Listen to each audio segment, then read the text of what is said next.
పగలంతా ఏదో ఒక పనితో అలసిపోతే రాత్రి హాయిగా నిద్ర పట్టాలి.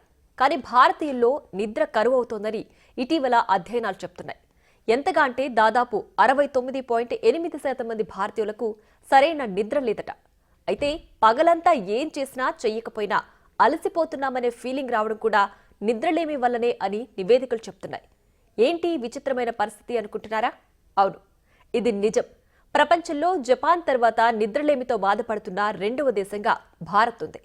అయితే భారతీయులకు ఎందుకు నిద్ర కరువైంది? అధ్యయనాలు చెబుతున్నదేంటి?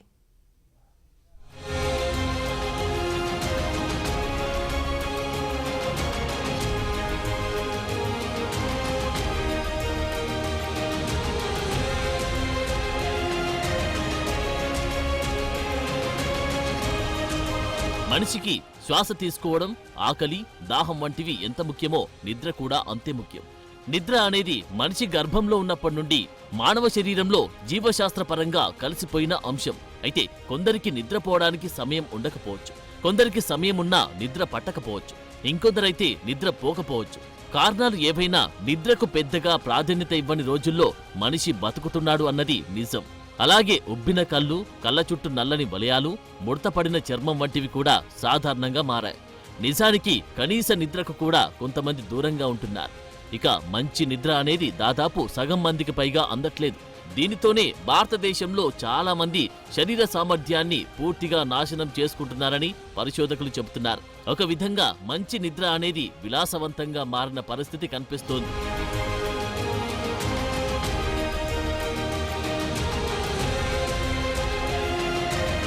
2023లో పౌర సమాజ సంస్థ ఏజ్వెల్ ఫౌండేషన్ 20 రాష్ట్రాల్లో 5,000 మందికి పైగా వ్యక్తులపై జరిపిన అధ్యయనంలో సగం కంటే ఎక్కువ మంది, అంటే సుమారు 52% మంది గాఢ నిద్రపోవడానికి కష్టపడుతున్నారని తెలిపింది. ఇక మొత్తం మీద చూసుకుంటే 69.8% మంది రోజుకు 6 గంటల కంటే తక్కువ నిద్రపోతున్నారని గుర్తించారు. అయితే 51.68% మంది మంచి నిద్రకు దూరమవుతున్నారు. 12 నెలల కాలంలో భారతదేశంలోని 309 జిల్లాల్లోని 41,000 మంది వ్యక్తులపై నిర్వహించిన 2024 సర్వేలో కూడా సంచలన విషయాలు వెలిశాయి. సోషల్ మీడియా ప్లాట్ఫామ్లో లోకల్ సర్కిల్స్ ప్రకారం 61% మంది గత సంవత్సరంలో 6 గంటల కంటే ఎక్కువ నిద్రపోతున్నట్టు తెలియజేశారు. ఈ సంఖ్య 2022-23 సర్వేతో పోలిస్తే 6% పెరిగింది.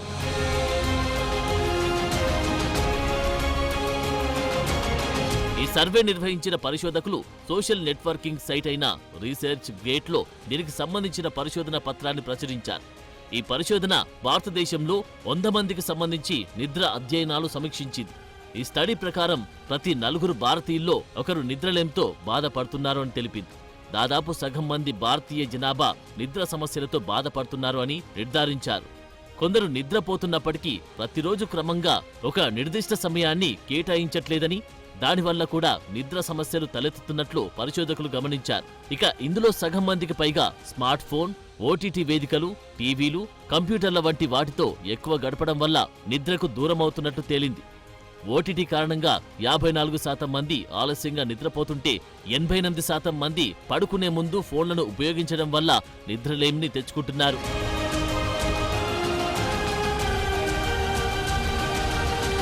నిద్రలేమితో వచ్చే సమస్యలు అన్నీ ఇన్ని కావు. పేలవమైన చర్మం, గుండె, జీర్ణక్రియ, సంతానోత్పత్తి, జ్ఞానం, భావోద్వేగాలతో పాటు మధుమేహం వంటి సమస్యలకు కారణమవుతుంది. అలాగే మనం నడిచే విధానాన్ని కూడా నిద్ర ప్రభావితం చేయవచ్చు. రోజువారీ జీవితంలో పేలవమైన నిద్ర వల్ల విద్యార్థుల్లో సరిగ్గా చదవలేరు. పెద్దల్లో వృత్తి ఉద్యోగాల్లో ఉత్పాదకత తగ్గుతుంది. నిద్రలేమి 30-40% జనాభా జీవితంలో ఏదో ఒక సమయంలో అనుభవంలోకి వస్తుందని వైద్యులు చెబుతున్నారు. అందులో 10% కేసుల్లో ఈ సమస్య దీర్ఘకాలికంగా మారవచ్చు.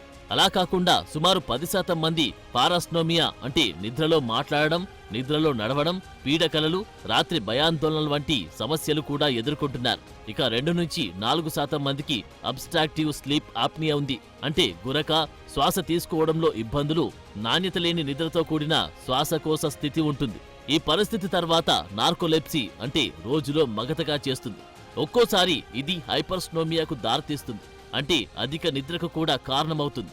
అంటే మంచి నిద్ర అంటే ఏంటి అనే సందేహం రావచ్చు. నేషనల్ స్లీప్ ఫౌండేషన్ మార్గదర్శకాల ప్రకారం నిద్రకు ఉపక్రమించిన తర్వాత 30 నిమిషాలలోపు నిద్ర రావాలి.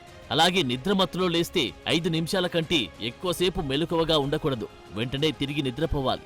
అలాగే ఉదయాన్నే రిఫ్రెష్ గా నిద్రలేవాలి. American Academy of Sleep Medicine Sleep Research Society ప్రకారం పెద్దలు రాత్రిపూట కనీసం 7 లేదా అంతకంటే ఎక్కువ గంటలు నిద్రపోవాలి. మేలుకోవడం, విశ్రాంతికి సంబంధించిన చక్రం సరిగ్గా లేకపోతే శరీరంలో సహజ రీసెట్ మెకానిజంతో జోక్యం చేసుకుంటుంది. ఇది ప్రతికూల జీవన సంబంధ రియాక్షన్లకు కారణమవుతుంది.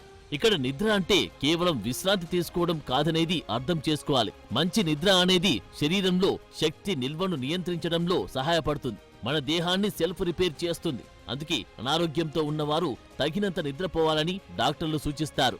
జ్ఞాపకాలను, నేర్చుకున్న సమాచారాన్ని పునర్వ్యవస్థీకరించడం కూడా నిద్రతోనే సాధ్యమవుతుంది.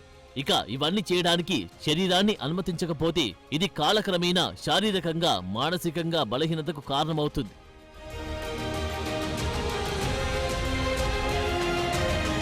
ఆ మధ్య ప్రధాని మోదీ మన్ కీ బాత్ లో chess grand master Viswanathan Anand ఓ ఫిట్నెస్ చిట్కా చెప్పారు. ఖచ్చితంగా అత్యంత ముఖ్యమైన ఫిట్నెస్ చిట్కా సుఖవంతమైన రాత్రి నిద్ర అని అన్నారు. రాత్రికి కేవలం 4-5 గంటలు మాత్రమే నిద్రపోవడం అనేది సరికాదని, కనీసం 7 గంటలు లేదా 8 గంటల నిద్ర ఉత్తమం అని విశ్వనాథన్ ఆనంద్ సూచించారు. కాబట్టి అందరూ రాత్రిపూట మంచి నిద్రపోవడానికి వీలైనంతగా ప్రయత్నించాలి. అలా నిద్రపోతేనే మరుసటి రోజులో పగటిపూట ప్రశాంతంగా గడపగలగడం సాధ్యమవుతుంది. అలా నిద్రపోతే అనాలోచిత నిర్ణయాలు తీసుకోరని నిపుణులు అంటున్నారు. ఇక భావోద్వేగాలను అదుపులో పెట్టుకోవడానికి నిద్ర చాలా ముఖ్యమని తెలుస్తోంది. అందుకే నిద్ర అత్యంత ముఖ్యమైన ఫిట్నెస్ చిట్కా మంచి నిద్ర అంటున్నారు.